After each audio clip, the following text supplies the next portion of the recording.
Hindi ito normal. Tuwing umuulan ng malakas, parang alam na natin ang mangyayari. Sa umpisa, aasa tayo. Lilipas din to. Pero maya-maya, papasok ang tubig sa bahay. Sa alaala, sa dignidad.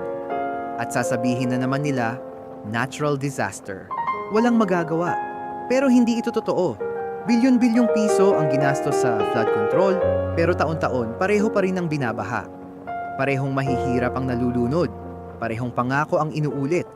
Hindi ito problema ng ulan. Problema ito ng palpak na sistema.